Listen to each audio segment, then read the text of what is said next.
Welcome back to CrimsonCast. Galen Clavio with you here as we are back once again, ready to talk some IU football a couple days in a row here. And for good reason, because the Hoosiers are bowl eligible about as early as they have been in this generation and part of last generation too, depending on what generation you think we are in right now. The Hoosiers 6-2 on the season as they went up to Nebraska.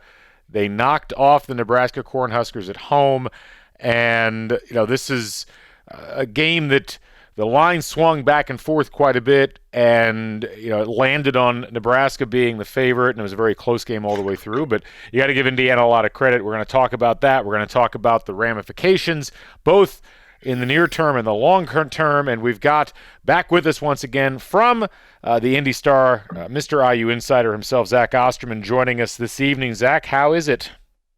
It is, I guess. It is. I don't know that you've backfooted me already. I may have been sitting here watching the Hawks Sixers gamecast just bounce back and forth, but it is lots of offense, much like the. Yeah, no, go ahead, please. I was going to say I think the Hawks are 4 of 4 in this half from the field. So yeah. Well, we'll try to keep your attention as best we can throughout the podcast as we focus on some IU football. It's a busy week. IU basketball back in action tomorrow night, and we will be podcasting about that in due course. But we deserve, or IU football deserves, to have its due. I think this is a momentous occasion for the program as they hit 6 wins. And Zach, let me just start off with you and your observations or the things that stuck with you from that game on Saturday against Nebraska. Well, I mean, it sort of feels like there's two parallel conversations to have about Indiana right now, like the tangible one and the intangible one. I guess with what you could, just in terms of what you can track with your own, with stats and sort of analytically. I thought obviously Peyton Ramsey was fantastic and continues, I think, to display a remarkable level of improvement from last year, which I think, we may come on to talk about this, has a lot to do with Kalen DeBoer. I think Darren Hiller probably deserves a lot more credit than he's getting. Indiana's offensive line just keeps having to shuffle pieces around. Simon Stepaniak, in this case, was out, and Indiana's offensive line still only allowed 1 sack and set up the means by which IU broke 400-plus yards of offense on the road. Obviously, Nebraska's not a very good defensive team, but still. And Indiana's defense statistically didn't have the best day in the world, but for the second straight week, very strong in the second half where it mattered. And then obviously the 2 game-changed turnovers that both lead to touchdowns. And ultimately, I think they're both in the first half, but, they ultimately prove the difference as much as anything else in the game. Intangibly, Indiana's just winning all of the games suddenly that – it feels like for years we've said, well, if Indiana could just find a way to win these games, they wouldn't do that. Like, they would get off this carousel, if they could just find a way to make the winning plays in games decided. I mean, I don't know how many times in my, career as an IU football beat writer, for lack of a better term, I have written out some statistic about Indiana's record and performance in 1-possession games. And obviously the Michigan State game, which Indiana literally could have turned on 1 or 2 plays total. Indiana's winning all of it's winning all of those close games. And I think it speaks to a level of resilience. I think it speaks to a level of belief that this team has in itself. And I hear the people who say that,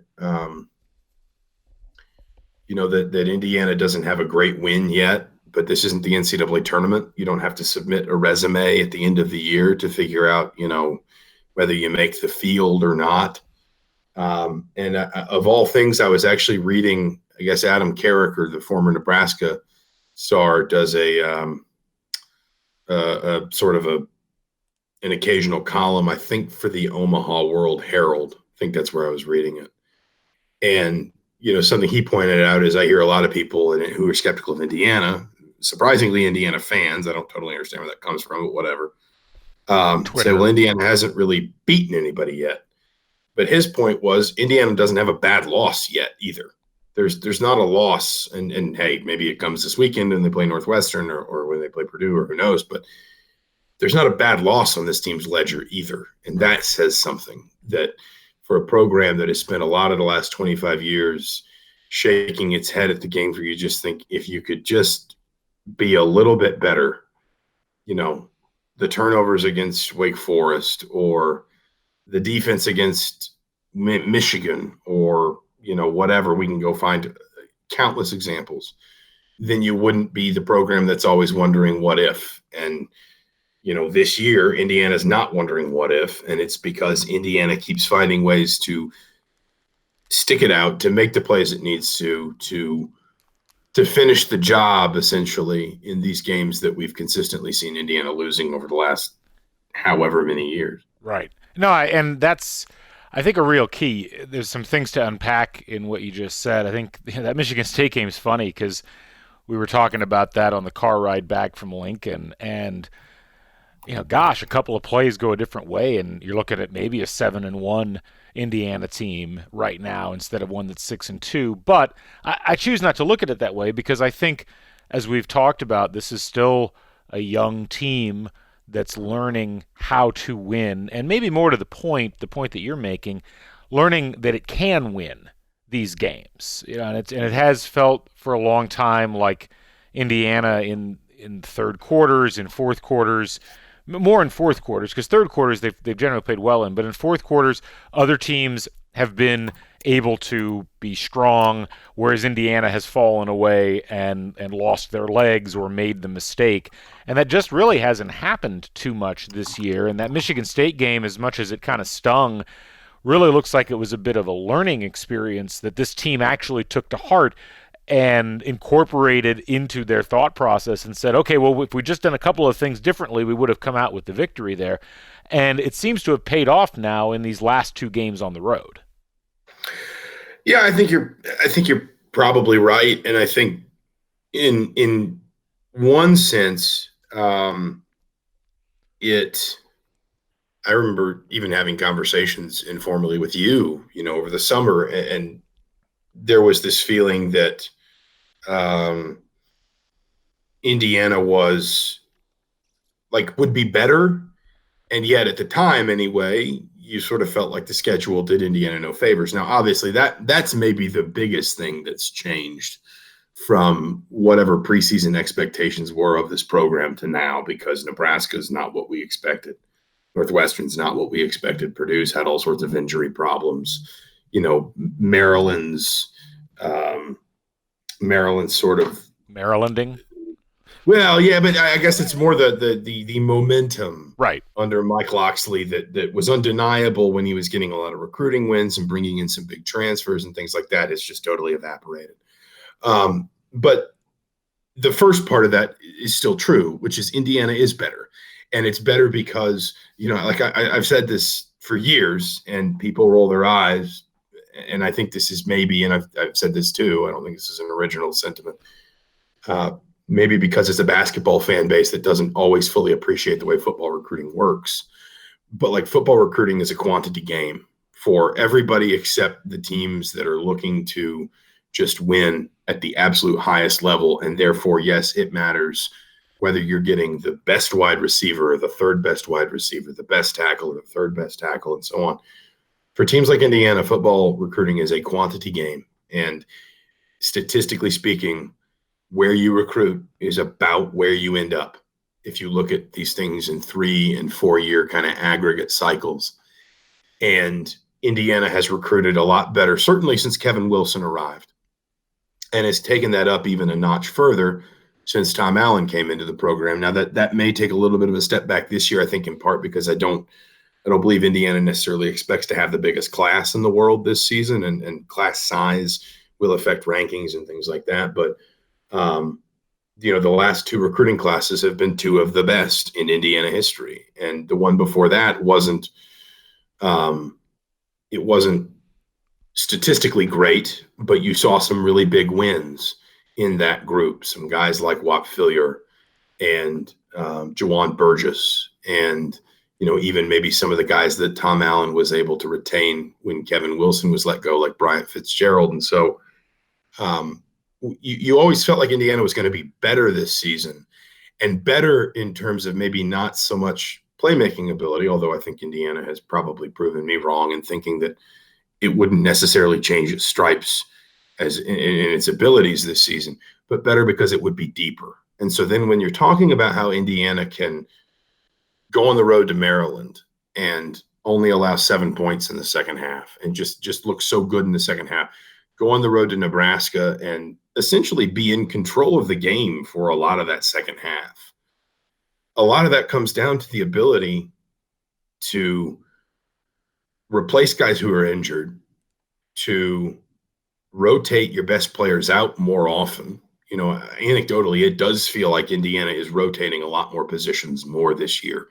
And I don't have the time at this point, unfortunately, to go back and watch full games and get snap counts. But I think you're seeing a lot more sort of rotation across every position rather than maybe, in the past you could rotate some positions because the fall from ones to twos wasn't huge. But there were other positions where maybe Tom Allen felt like he just absolutely could not afford to rotate. You think about like a couple of years ago, Tigre Scales and Chris Covington as examples. I think you're seeing Indiana able to rotate without losing its impact more on both sides of the ball. It strikes me that one of the performances that goes completely under the radar this weekend is Ty Freifogel, who had a fantastic game. Yes, obviously a touchdown catch at Nebraska. And it was sort of like, okay, well, at the beginning of the season, it was Nick Westbrook and Peyton Hendershot, and then it was Whop Philyor and Peyton Hendershot. And then it was Donovan Hale and Whop Philyor, and then it was Donovan Hale and Nick Westbrook. Now it's Whop Philyor, and here comes Ty Freifogel. That's evidence of good recruiting. Everybody wants to have, 2,000-yard receivers, but a coach would probably rather have 4 700-yard receivers because it would mean that all of them were able to play equal snaps and perform at an equal level. And so I think that what's happened is kind of like the one thing that maybe we did expect from this Indiana team is that they got better in some of the areas we thought. I just think that they've outperformed even maybe some of those expectations, especially on offense. And that's where you see Indiana winning some of these games, 38 points at Nebraska, 34 points at Maryland, big numbers against Rutgers and even a Ball State or an Eastern Illinois. 30 points in all but one game this year. And yes, which gets Kalen DeBoer $25,000 bonus. So we should all, we should all go turn up at his house. Yanko's on Coach DeBoer. Actually ran into Coach DeBoer's high school coaches, like the people that coached him in high school while I was up in Lincoln. Very nice people. That's interesting. Yeah, there's some other connections there that we'll have to talk about offline. But it was some interesting stuff. A couple things that I wanted to bring up to you that I thought were interesting in looking at the advanced box score from Bill Connolly for this game. You look across the board at this, and it looks like Nebraska should have won the game from the standpoint of they were actually more successful offensively, both in the rushing game and the passing game, both in standard downs and in passing downs. And really across the board had slightly to marginally better offensive statistical performances. But a couple of things stood out that really seemed like swung the game in Indiana's favor. One was average field position. The Hoosiers started their drives on an average of the 37.5-yard line. Nebraska was starting theirs at the 22-yard line. Which is another, you want to talk about learning how to win. Yeah. Special teams, controlling field position at Maryland. I think you saw that too, where even on drives where Indiana maybe didn't score at Maryland, and this is probably somewhat true to Nebraska too, they were still getting out to the 35, the 40. They were still maintaining field position. And so it's another one of those where it's just like, it's the little things. Like learning how to win isn't a fade route in the end zone. Learning how to win is controlling field position, creating more turnovers, just like the tiny little things that you wouldn't notice if you weren't doing them. But when you win a bunch of close games, you notice that you are doing them. Yeah, and I was going to get to the other thing which you just mentioned, which was the turnovers. IU turns Nebraska over twice. Indiana only has one turnover, and from the standpoint of how the defense played, this is something that people who have decided that they're still going to complain about aspects of this IU team, they keep pointing to this idea that, well, the defense isn't very good. Like, the defense isn't very like people have come out and said it's a bad defense, and I'm like, no, it's not a bad defense. It's an average defense in FBS, and it's slightly better than that statistically if you look at S&P plus, but it is a defense that, though it certainly bent quite a bit, it broke a few times against Nebraska, it had its troubles, it did force those turnovers, and it made plays when it needed to. That fourth down that they stopped against Nebraska on what ended up being Nebraska's final drive being a great example of that. Yeah, I mean, the first thing I would say is it's not a bad defense. Like, it's just not. It's allowing about 100 yards fewer per game this season than last. It's allowing a full touchdown less this season than last. And when you come back to talking again about Indiana's record in one possession games and the number of times that Indiana's gone 4-8 or 5-7 in the last 10 to 15 years, and you've said, well, if they could have improved their record by 1 or 2 games in one possession games, they would have gone to a bowl. That's literally what you're talking about, right? Is allowing basically 100 yards is effectively 2 fewer drives. And they're allowing, I think, about 8 fewer points per game. And that number will probably come back a little bit toward the mean because obviously it factors in your non-conference, and Indiana's still got 4 games left. Typically, your numbers tend to rise defensively in conference play, for most people, maybe not your Ohio States and so forth. But the other thing I have said to people this season in particular, Indiana's never going to be a yards defense. It's so hard to be a yards defense in modern college football anyway. Like a defense that can pride itself on, we're going to absolutely shut down. We're not going to allow, any yards. We're going to smother you. We're going to go 3 and out all the time and all that. The defenses that do that are the defenses. And I'm not trying to belittle Indiana, but those are the defenses that genuinely have 4 or 5 guys that at some point in their career will be picked in the top 2 or 3 rounds in the NFL draft. So, like, you're talking obviously about your Alabamas, you're talking about your Ohio States. A good example this season would probably be like an Auburn that's got 3 guys on its defensive line that will probably at some point go in the first or second round of the NFL draft. Like, that's the level you have to be at to be a defense that says, not only are you not going to score on us, you're not even going to move on us. Like, we're going to smother you all the time. Indiana's not going to be a yards defense, but Indiana can be, to your point, a very good situational defense, a very good defense in terms of adjustments, which I think is something that has been very important the last couple of weeks in particular. When you talk about 17 second half points allowed combined the last 2 games, Indiana can be a change play defense. I think that's always been something Tom Allen has been about. Is sacks, takeaways, plays that can change the course of a drive. And therefore, if you can make enough of those, obviously change the course of a quarter, change the course of a half, change the course of a game. And just a defense that is comfortable allowing some yards because it recognizes that when the plays are necessary to be made, it'll be there to make them. And it strikes me that, anecdotally, I thought Micah McFadden had a surprising number of missed tackles against Nebraska. But then you also look back and he had 11 tackles and 10 solo. And what that says is Micah McFadden was in space all the time, which is very much Nebraska's MO. That's very much a Scott Frost offense thing, getting teams in space, getting athletes basically out isolated one-on-one with defenders. And in that situation, guess what? You're going to miss some tackles. Like that, you're going in modern college football, which is football as a general rule right now is an offensive sport. The way that rules have been geared and changed, the way that systems and schemes have moved, football is an offensive sport right now. You're going to miss some tackles in that situation. But when you make more than you miss, you wind up creating enough punts, enough turnovers, enough, field goal instead of a touchdown type situations that you give your offense a chance. And then, of course, we talk about this offense. It's one of the best in the Big Ten by a lot of different measures. And, so if you're Indiana, you can totally live with all of that because you're going to be able to score enough points to compete in any of those games.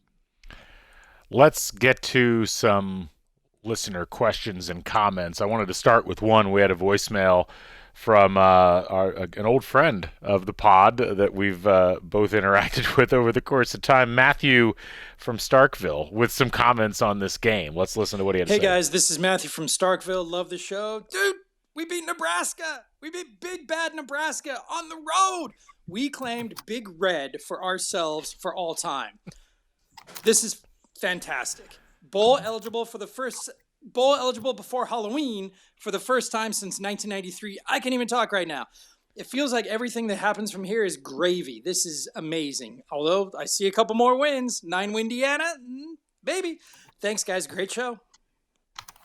Probably the most optimistic I've ever heard Zimsy ever about IU football. No, there wasn't really a question in there. That's why I wanted to play it. Like there's a level of unbridled optimism from some of the old, like hardened, embittered diehards that's just, I think, the getting over this 6-win hump this early, winning a game at Nebraska. I mean, this really did mean a lot to a lot of people. And I don't think that that's necessarily filtered through if all you're doing is watching the reaction on Twitter. But I've talked to a lot of IU fans, longtime IU fans, for whom this particular win just it's given them a level of satisfaction that I don't know that I've seen another win give IU fans for a long time. I think it's important too for this team, and this is what it sort of felt like with Indiana maybe was playing for a little bit at Michigan State and didn't get. But, every Indiana coach since the dawn of whenever has been trying to change the circumstances around IU's program, at least as long as they were the head coach. And a lot have failed, obviously. And I'm not trying to be flippant. Like I'm just, that is a statement of fact. Tom Allen, more than I think any of the other coaches I've covered, because I was a student, but not a reporter for the Terry Hepner era. So more than Bill Lynch, more than Kevin Wilson, Tom Allen has been very emphatic and passionate about this idea that, like, it's going to change. I'm going to change it. You're going to change it with me. You put your faith in me. Come on this journey with us, essentially. And that's been with fans, certainly. And sometimes I think he's taken some criticism for that. And I always kind of roll my eyes at, fan criticism of coach behavior and slogans and things. Because that's the sort of thing that, like, when it works, they think, oh my gosh, it's genius. And when it doesn't, they think, wow, this person is so dumb. And it doesn't matter if they're Kirk Ferentz or, the most energetic coach you've ever seen in your life. It's all results driven in the end. But that's also been with players and with assistants. And I think you have seen one of the reasons, frankly, that Tom Allen's recruiting has improved, or at least that Indiana's recruiting fortunes have improved under Tom Allen, is that he has been able to sell that message to a lot of kids. And whether fans roll their eyes at it or not, if 17-year-old area players of the year are buying it and are signing with Indiana and coming to Indiana, then that's what really is going to make the difference long term. Yeah. It's the kind of game that tells everybody, like, this is happening now. We all bit into this. We all believed in it. Admittedly, it was still all sort of sight unseen, like there's a great line in West Wing where I forget who it is. I think Leo McGarry says, he quotes the Bible and he says, ask for faith and faith shall be given unto you. And he says, in other words, fake it till you make it. Like there's always an element of that in any coaching. You're always asking people to believe in your process before your results. And certainly at a place like Indiana, this is the results. This is for these players and these coaches, more so than fans, because fans are important. Don't get me wrong. I mean, I've had many an argument with you about how much better I think Indiana would be if fans just showed up basically blindly. But for these players and coaches, the people that ultimately are going to make the difference. This is the results. This is the affirmation. And this is what says this is working. So now as we go to the next step, we buy in even more. And there's there's another 2% that we dig in for, or whatever it is. And we can sort of, erode very quickly into coach speak talking about these sorts of things. But like the intangible stuff shouldn't be discounted just because it is maybe not. I think we are so inundated with cliches when it comes to sports that sometimes we want to cling to what we can quantify statistically and what we can present analytically. And it's important sometimes to remember that there is an element to it that can't be numbered or quantified. And I think that's kind of where Indiana is a little bit right now. I agree with that to some point, although I would say that if there was skepticism regarding Tom Allen's messaging, I think it's mostly because, and again, this goes back to the arguments you and I have had, good-natured ones, of course. The idea that I think IU fans feel like they've heard so much of that in one form or another before, and ultimately there's a desire to just have some results. And that's where coming back to what I was saying at the start of this is results. This is the most tangible, or one of the most tangible results that Indiana has had as a football program in a long time. I mean, you go back and you look at just road victories in the conference for Indiana, and this is, I think I mentioned this on the previous show, but this is the first road win for Indiana in the Big Ten against somebody other than Illinois, Purdue, Maryland, or Rutgers since 2007. And it's against granted, Nebraska is not the Nebraska of yore, but it's a hostile environment, a place that most IU fans, I don't think, expect to see their team going in and winning. And to do that and to get bowl eligible this early, I think really does open things up from an emotional perspective for a lot of people, where frankly they're constantly in the fetal position. They keep expecting to get kicked in the butt every time they poke their head up and think that things are going to be okay. And I think like it's also too, like I saw people roll their eyes when Tom Allen said this constitutes a breakthrough on Saturday. And again, I know Twitter is not perfectly, representative of what everyone thinks and all that. I totally get that. But it strikes me like, okay, Indiana beat a ranked Missouri team on the road on a season when, if I'm not mistaken, Missouri won the SEC East, if I'm thinking back to that season. I believe Indiana won the SEC East. Well, yes, of course. And Indiana ended that season 4-8. Yes. And I understand that there were mitigating circumstances, Nate Sudfeld's injury and so on and so on. But like, by the same token, I think that when people hear breakthrough and it's not Ohio State or Michigan or Penn State, they say, well, that's not a breakthrough. And it's like, that's not what you're trying to do here. Right. Like, that's not what you need to do. That's the natural byproduct of, to come back to that cliche, learning how to win. Like what Indiana needs to do as a team is consistently, as a program, is consistently win these games. And it's a breakthrough because you go to Nebraska, hostile environment. You're a slight underdog, but essentially this is a pick'em game. They've got some strengths that you can't match. You've got some strengths that they can't match. And you manage an emotional day against a tough team that would like to consider itself, at very least, your immediate superior, slightly better than you. At very least, it would like to think we're better than Indiana, and you beat them.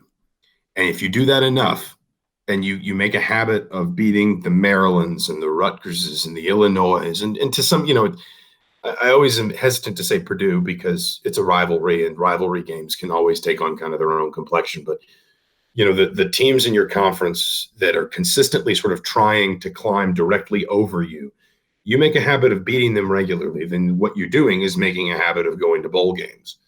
And if you make a habit of going to bowl games, then your level of recruiting will improve, not just in terms of maybe the higher level recruits you get, but the baseline level. Like one of the things I've argued because I used to work in the recruiting rankings world. I wasn't a believer, then I worked in it, and now I am very much a sort of, Bible carrying evangelist for recruiting rankings in the aggregate. One of the things that I've argued in the last 2 seasons is that actually the real wins in Tom Allen's first 2 full recruiting classes is the bottom of the classes. Yeah. And the fact that the bottom of the classes have been higher ranked kids.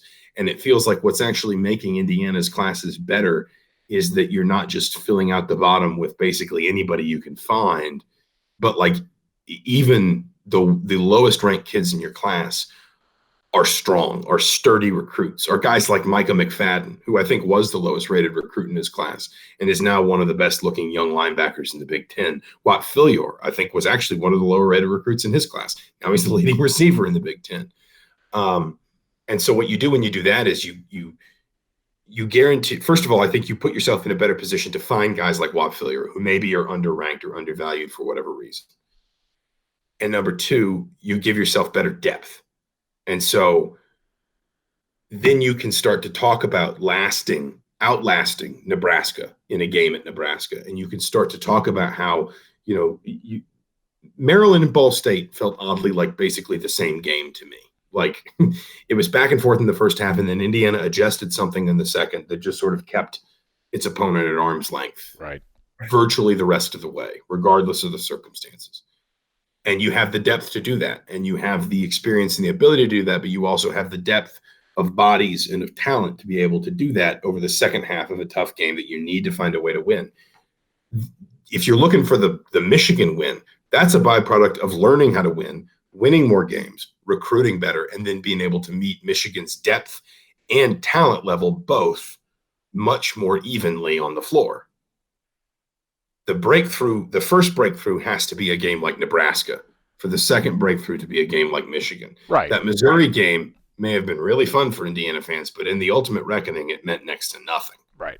This Nebraska game means everything for this season, obviously, and potentially for this program going forward. Well, let's talk about the next game before we talk about the next level, which, as you mentioned, would be upsetting Michigan, for instance. So we had a question from Brian Tonsoni on Twitter. Do you agree that the Northwestern game is really important to keep the narrative headed in the right direction?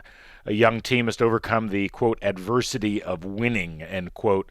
Lots of accolades. Important not to lose the momentum heading into a tough 2-game stretch afterwards. Yeah, I mean, I think what I said about the Nebraska game, and I think more broadly what a lot of us have said about this 4-game stretch Indiana's on, they've obviously won the first 3 with Northwestern being the 4th, is you don't change the – I don't know if that chiming came through. Sorry, I got an email. No, you're good. Excellent. You don't change the circumstances surrounding your program in one day. And that comes back to, again, the idea of breakthrough not being upsetting Michigan, but going 5-7, or going, upsetting Michigan, but going 6-6 and losing your bowl game. You change the circumstances around your program by layering year over year of results on top of one another that changes the course of the conversation effectively, and doesn't let people look at you and think, well, thank God Indiana's on our schedule this year. That sort of thing. The same way that's what happened. That's what happened with Northwestern. Northwestern, you don't see Northwestern picking off Ohio State and Michigan left and right, but there's nobody that gets Northwestern in the average year. And I know that they're having a bit of a down year this year, but there's nobody that gets Northwestern in the average year under Pat Fitzgerald and thinks, oh, thank God we got Northwestern. Right. You know now that's going to be a dogfight of a game. You're going to have to work hard. They're going to defend fiercely. And if you win, you'll have to have earned it. Nebraska obviously clinched bowl eligibility, but more than that, because it's so early in the season, because you still had other fairly obvious opportunities to get to a 6th win, what Nebraska did was potentially open the door to letting this season be the opportunity to begin changing that conversation. Because, and I've said this a number of times when people have asked, let's say Indiana just wins the games that it'll be favored in the rest of the way. And I think we can probably at this point presume they'll be favored in the Purdue game as well. They'll go 8-4. They'll go 5-4 in the conference, which will be their most Big Ten wins in like I mean, decades, literally. Yeah. You'd have to go back to Bill Mallory, and I don't even think it's 1993 was the last time they had 5 wins in conference. Okay, so 93. You probably won't have beaten a team with a winning record in that stretch, maybe Ball State, but it won't matter because then the narrative suddenly goes from Tom Allen, took over from Kevin Wilson. The momentum of the 2 bowl games slowly ebbed away. He couldn't get over the hump. 5-7, 5-7, relentlessly not able to close the deal to, well, actually, and of course these things, it's always a little more positive or always a little more negative than it really should be. But suddenly the narrative will be, well, actually Tom Allen had to fill these gaps in this, his roster that Kevin Wilson kind of left. The cupboard wasn't quite as full as it appeared. And he did well to get to 5 wins usually those first 2 years. And he's got the most wins over his first 3 seasons of any Indiana coach ever. And Indiana's been to 3 bowl games in 5 years. And if they beat Purdue, they've been to 5. They've won 5 buckets in 7 years. It gets really easy all of a sudden to say, actually, Indiana's on this really impressive upward swing. That you say, like, Indiana, this program that for so long was hapless, even going back to 2013, would have won at least 5 games in 5 of the last 6 years, if that's right, or 6 of the last 7 years, whatever that math is, forgive me. And all of a sudden, it's really easy to sell a completely different sort of narrative around your program. But you've got to start that. Like, was it Bob Knight who used to say, like, you have to get yourself in position to get in position? That was what I was always kind of told. That was always what I was told where that came from. That's what this is for Indiana. Now you've got to go win Northwestern to continue it on. And then you've got to maybe pick up that Purdue win to kind of solidify it. And then you get to go into next season when you return a lot of talent. And at least based on what we know right now, your schedule doesn't look terrible by any means. And suddenly maybe you can back up 2 seasons in a row that are well above what Indiana would normally expect. And obviously this is getting way out ahead in the future, but the point is you had to beat Maryland to give you the opportunity against Nebraska. You had to beat Nebraska to give you the opportunity against Northwestern. Now you have to beat Northwestern to give you the opportunity to win just one of those last 3 and get to say, hey, this wasn't even just a bowl season. This was one of the best seasons Indiana's had in 30 years. And now we just move on up from there. Let's wrap up with me asking you a question about the bowl aspect of this. You've looked at this very closely. You've talked to people. There's really like 4 scenarios, and we're probably only reasonably going to talk about 3 of the scenarios here. IU could lose out, finish 6-6 in the regular season. They could beat Northwestern, lose the remaining 3 games. Or they could beat Northwestern and Purdue and, let's say, lose the other 2.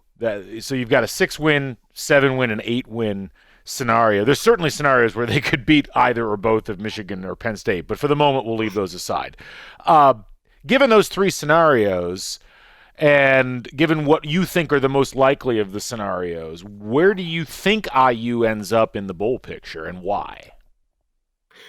It's interesting, and the one thing that's kind of tough is obviously you don't know how much of the Big Ten the playoff plus the New Year's Six will eat up. I think right now the most likely outcome is just 2 teams. Is Ohio State and Penn State. Ohio State and Penn State. Yeah. The best probably the best scenario for the Big Ten would be for Minnesota to win out, but for Penn State to lose to Ohio State. And Minnesota to have a decent enough showing in Indianapolis to get into the playoff, or not the playoff, excuse me, the New Year's Six. But that's a narrow needle to thread. So let's presume that the Big Ten only loses Ohio State and Penn State to the playoff in the New Year's Six. That obviously leaves a pretty crowded field above Indiana. If they're 6-6, Illinois going 6-6 could complicate this a little bit as well. But my best guess would be that they would still be far enough ahead of your Northwesterns and your Illinois to avoid the Quick Lane Bowl. At 6-6, I think they'd be probably the Red Box Bowl in San Francisco or the Pinstripe Bowl in New York, the old chestnuts that fans will remember from the Kevin Wilson years. I've seen a lot of red box, I think in part because a number of people are sending Michigan State to the Pinstripe Bowl, because I don't think Michigan State's been to New York yet. But I will say that Indiana and the Pinstripe Bowl, my understanding back in 2015 at that time was that Indiana and the Pinstripe Bowl both left with a very positive sort of opinion of one another. Indiana felt that the bowl was just run very smoothly, very professionally. And the Pinstripe Bowl basically just felt Indiana fans had fun. That a bowl like the Pinstripe Bowl doesn't always get super engaged fan bases because it's sometimes drawing from teams like, Wisconsin goes 7-5 and is kind of disappointed to be there, or Miami or someone like that. Indiana was thrilled to be there and sold tickets because Indiana draws well in New York. So I really wouldn't underestimate the Pinstripe Bowl. Obviously, the Big Ten would have to double up there in some fashion. And Michigan State maybe does go to New York because they haven't been yet. But I think that the Big Ten would try to see if they can get Indiana into the Pinstripe Bowl in that case. 7-5, they'd be right on the cusp of the Gator Bowl. I think 7-5 would be Gator or Pinstripe. I've gone back and forth on this, and I've heard conflicting things on this with regard to the Music City Bowl. My best read right now is the Music City Bowl just is not in play for the Big Ten. This is the last year of a sort of joint agreement between the Big Ten and the ACC with the Music City Bowl that it will take a team from one of those two conferences to play an SEC team. It's not a formal arrangement, but the Music City Bowl has taken 3 straight Big Ten teams. And starting next season, the Music City Bowl enters into, I think, a 6-year agreement that is exclusive to the Big Ten and the SEC. So the ACC is moving out of the Music City Bowl. I think it would be very unlikely that the Music City Bowl doesn't take an ACC team this year. Obviously, that would be a dream scenario, I think, from the fan perspective. And I don't just mean that from Indiana fans. I mean that from the bowl, the Music City Bowl, looking at a fan base. Obviously, Indiana would probably draw very, very well in Nashville. But I don't think it's going to happen this year. That agreement basically switches ACC and Big Ten teams between the Music City and the Gator Bowl. I think it's 7-5. If you were Indiana, it would be one of those two, and then it would kind of just depend on what the field looked like around you. Where's Michigan State? Can you justify sending Michigan State to New York? Where's Iowa? Who's going to the Holiday Bowl? Does the Gator Bowl does the Big Ten try to reach a little bit on Indiana because you don't always know with a program that doesn't go bowling consistently, at least in its recent history. Do you try to maybe bump them up a slot to try and send them to a bowl they wouldn't normally go to anyway? Indiana kind of got that a little bit with the Pinstripe Bowl in 2015.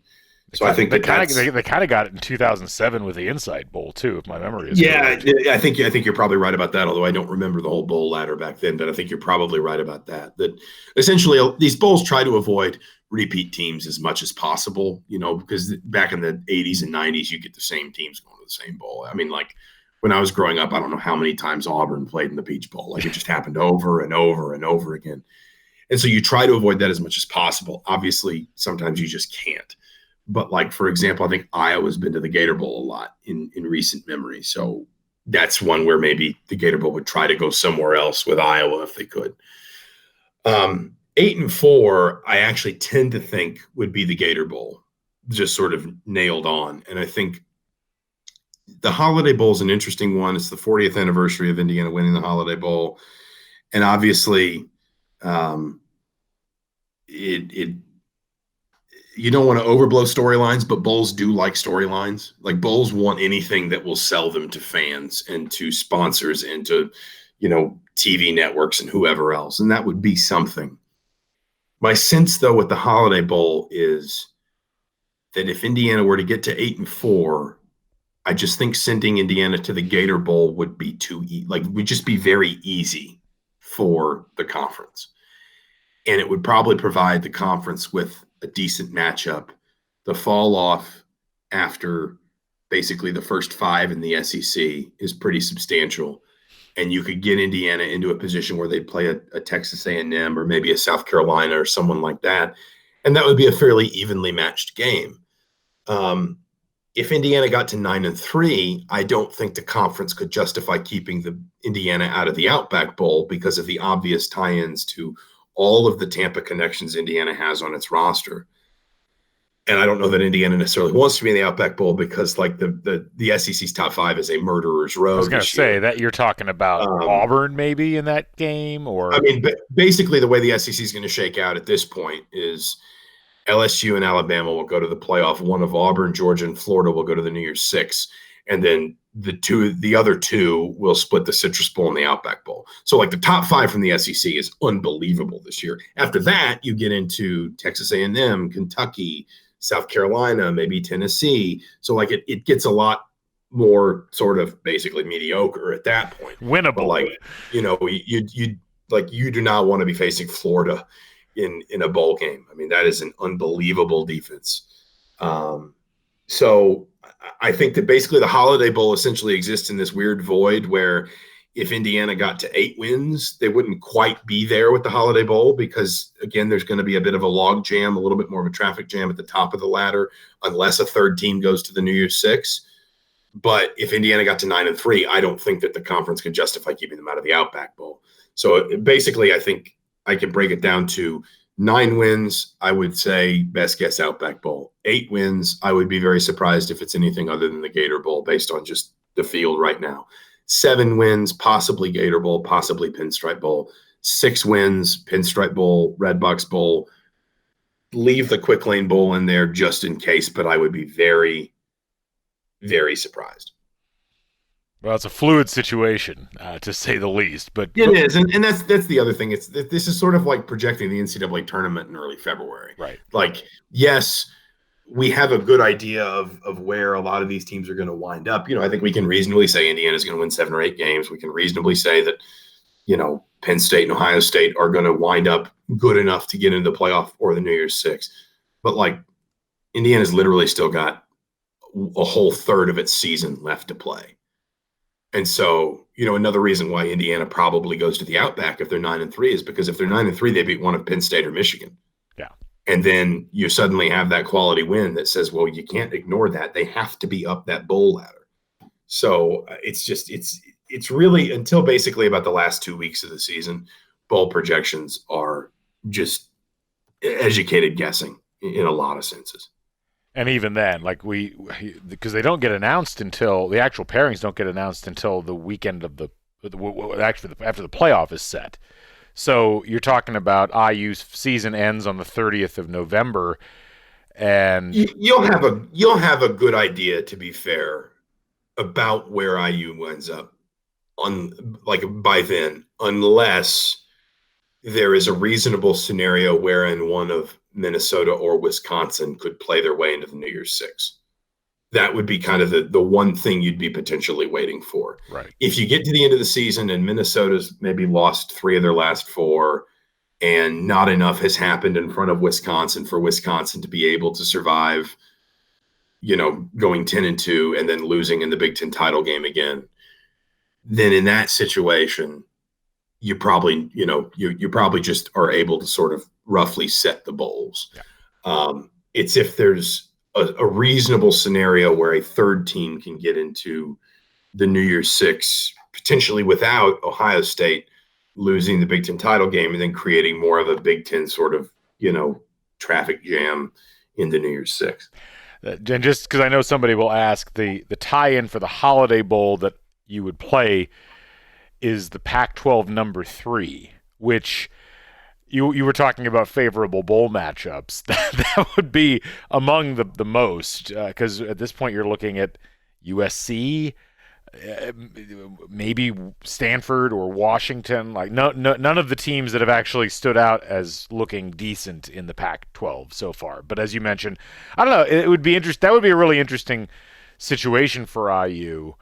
But we'll have to wait and see what happens with everything. So, anyway, I think that's going to wrap it up. Any final little tidbits before we go?